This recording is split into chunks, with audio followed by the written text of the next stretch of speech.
like, why are you gossiping when you can help someone? I don't understand. Or why are you looking down on other people when you're in a gurdwara as well? This tweet caught my attention the first time I saw it. The strength, love and elegance left an indelible impression, and I was eager to find out more. I was particularly interested in learning how and why the bride's mother had assumed the traditional role of the father.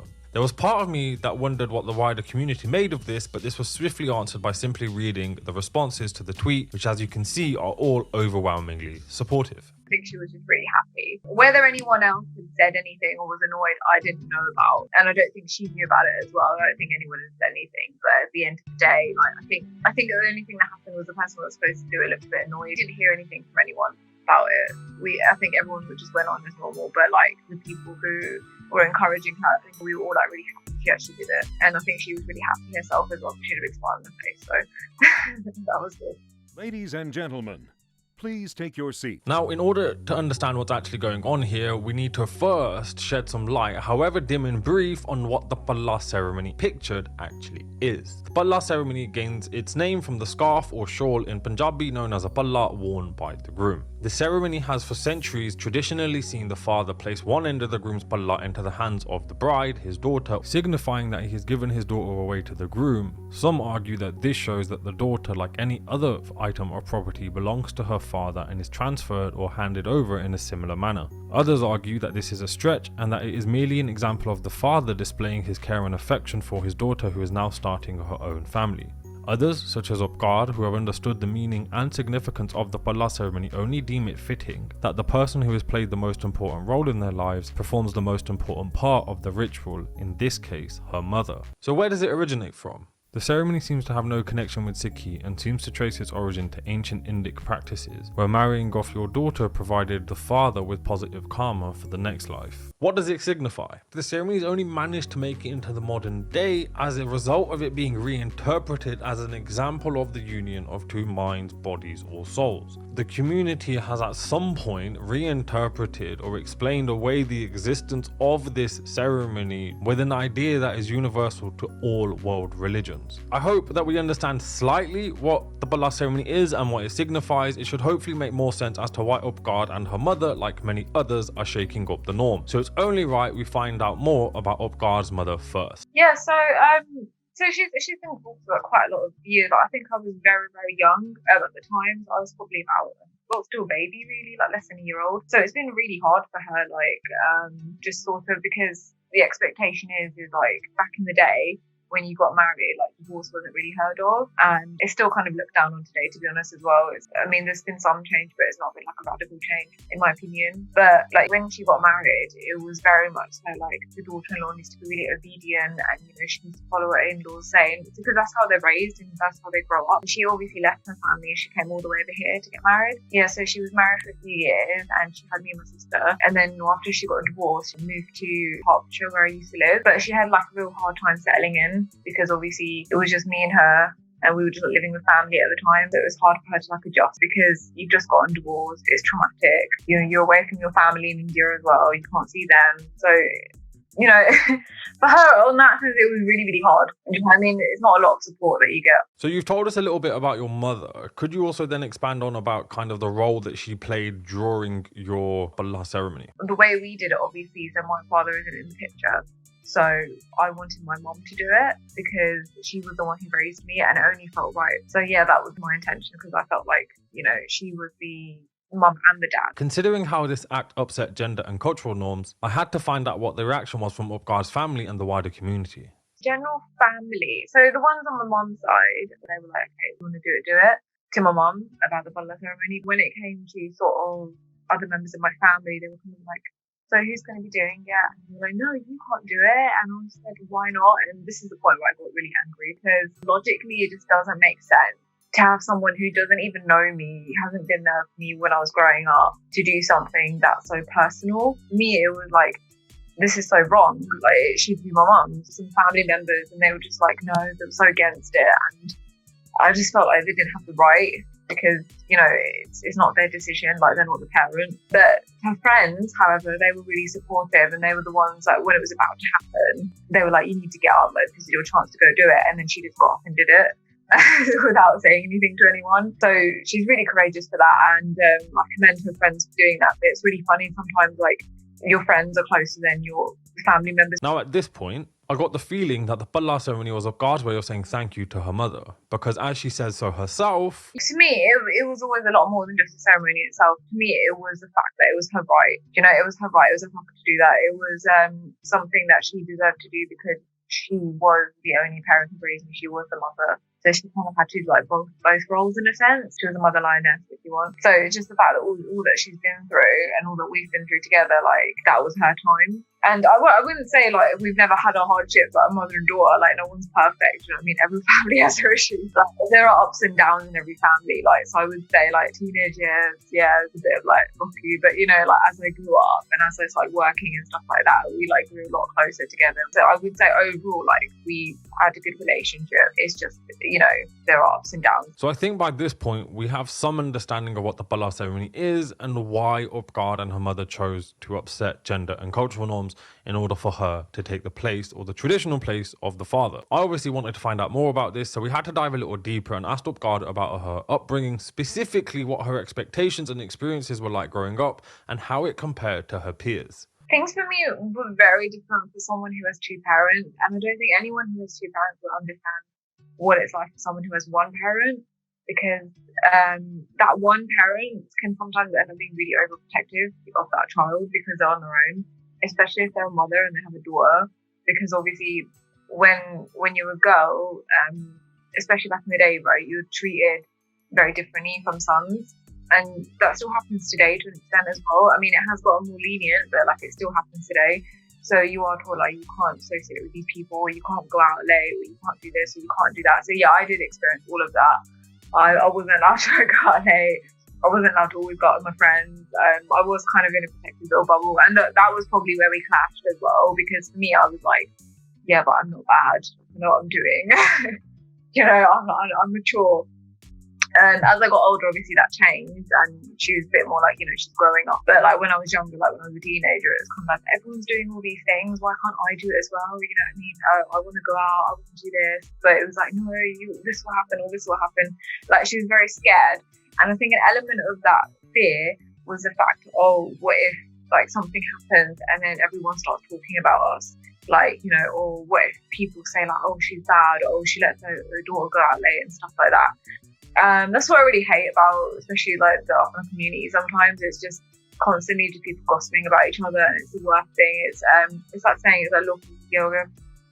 So, and that's probably why, you know, she didn't really let me go out, because I mean, looking back, I understand why she did some of the things she did. She was just trying to protect me, but then, like, going forward, when I have children, obviously I probably wouldn't be as overly protective. But to an extent, I understand why she did it. Now I do when I'm older, but like at the time, it was very much so. You're a teenager, you want to go out with your friends, you want to do this, you want to do that. So it's frustrating at the time. But as I mentioned, it is predominantly because she was a single mother as well.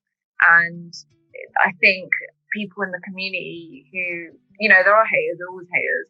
But there's people who like gossip a lot, and they probably, as a single mother, I think she constantly felt like on watch. Like, do you know what I mean? Like, if she put one step out of place, everyone would say, oh, well, you know, it's because she's a single mother and she can't handle things by herself. So I think that's what she was like that as well. Also, growing up in a single parent family, in my case, also meant being the kid with free school meals, because I was from a low income family, and buying bags and stationery from the cheaper stores, and for mum having to be on job seekers and sort of watching every penny she spent, just to make sure that, you know, we had enough like for the whole week or the whole month. And that was until I started school, and then she obviously was able to start finding work for herself. And then when I was a bit older, you know, helping to carry heavy shopping home because we didn't have a car. But to be honest, I never felt like I didn't have enough growing up, and that did humble me in a way, because it gave me that work ethic. And so that if I wanted to be a bit more comfortable in life, I need to work hard, I need to earn it for myself, which is always a good life lesson to learn from your parents. And it was also, it kind of, I don't know if this is a good thing or a bad thing, but it also instilled in me that I didn't want to rely on anyone else. I wanted to be able to work for myself and earn for myself, and be able to never be in that position where if something was to happen that I wouldn't have the finances or the resources to be able to live by myself as well. So at this point, something struck me. And many of you listening have probably either gone through the same or thought the same as you were listening to the podcast, which is during Oupkar's teenage years, like almost every teenager, saw friction with her parents. Some of this specifically because of the fear of what the community would say. Now, for me, that seems slightly at odds with breaking gender and cultural stereotypes exemplified by Oupkar's Palla ceremony. So, what actually caused this 180, and did Oupkar's mother have any concern changing her mind? So when it comes to these sort of things, like in terms of community being really, stereotypical, or like having stereotypical opinions of how girls should be and how guys should be and all this, me and my mum had always had loads of conversations about this as I've grown up, even more so when I was an adult, sorry. Like now, we've always had conversations about this. I think, how a lot of elders in the community still think they don't need to learn anything, they know everything. Sort of like, we know everything, that you should listen to us, sort of thing. See, I've never believed in that, because I always feel like the more you learn, the more you continue to grow, right? So, and the thing is, like, when technology came into place, like with the apps and the WhatsApp and all this, like, we're constantly, like, the elders are learning from us how to use it. Do you know what I mean? So they're still learning, in a sense. I'm trying to get at it. I think when I was talking to Mum about these conversations about, how women are treated, or like, stuff that's in the news or whatever, it's kind of like maybe I'm trying to get her to unlearn some of the stuff that's been like ingrained into her that it's not as great, as like she shouldn't be learning it sometimes. But it's just me trying to get her. It was me trying to get her to unlearn all the stuff that's not great, that's sort of like community based, or gender stereotyping and things like that. How girls should behave or how guys should behave, because like we're not really, some people were really supportive. Like my friends supported my cousin who came from India for the wedding. He was really supportive and he was egging on as well. Some of her friends were also saying, you should do it. So it was, I think, the fact that it wasn't just me as well. It was a collective sort of approach to her changing her mind about it, and saying, yeah, I want to do it. Unfortunately, like, she did get like pulled in another direction when she was like, when everyone said, oh, who's going to do it, and then she was like, oh, I'm going to do it, and they were like, what, why? And this was like specific family members who said this, and then she came to me, and then she felt a bit down about it, unfortunately, and then I said, well, no, you need to do it. Because I said, why are you listening to them? Like, it doesn't matter what they think. And then I think up until the actual wedding, like, she still was a bit unsure because of what they had said.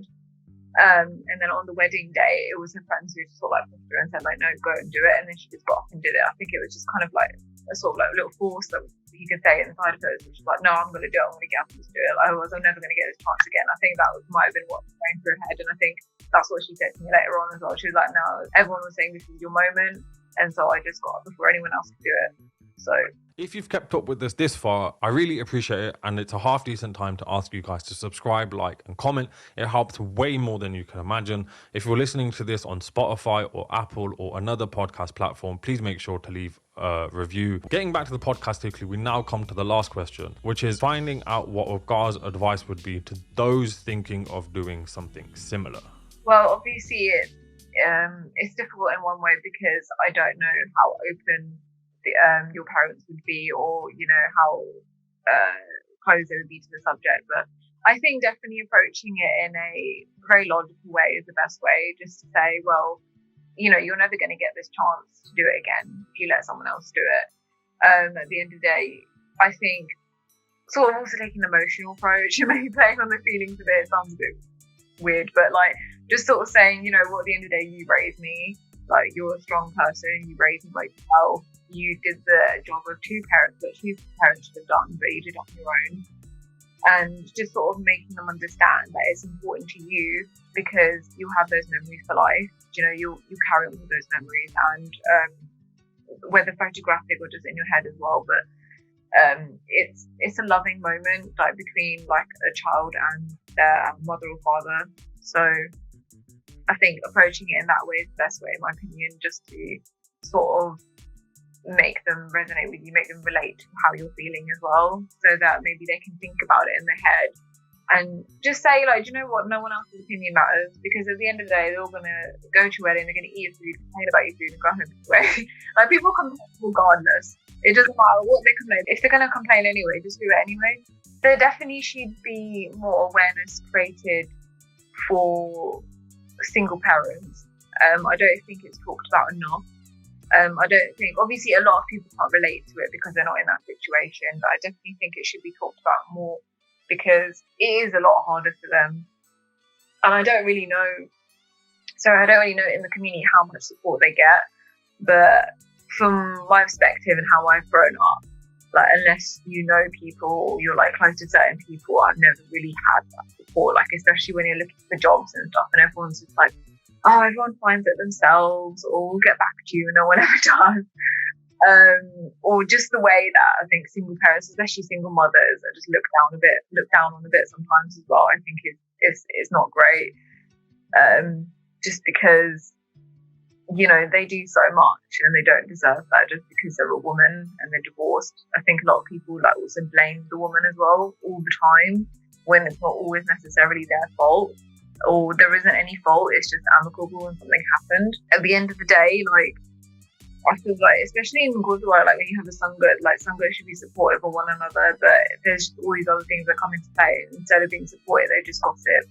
And I think that's something that really needs to change in the community. Like, why are you gossiping when you can help someone? I don't understand. Or why are you looking down on other people when you're in a Gurdwara as well? That's the one place everyone should feel like they're safe or in a safe environment, and they're not being stereotyped, or not being, you know, looked down on by anyone else, because everyone's supposed to be equal. But yeah, I just think definitely there should be more awareness created. That's kind of why I put the tree up in the first place. I just felt like, okay, I kept seeing like all these people getting married, but I do see like the mother doing the Palla ceremony as well, but I don't see it enough.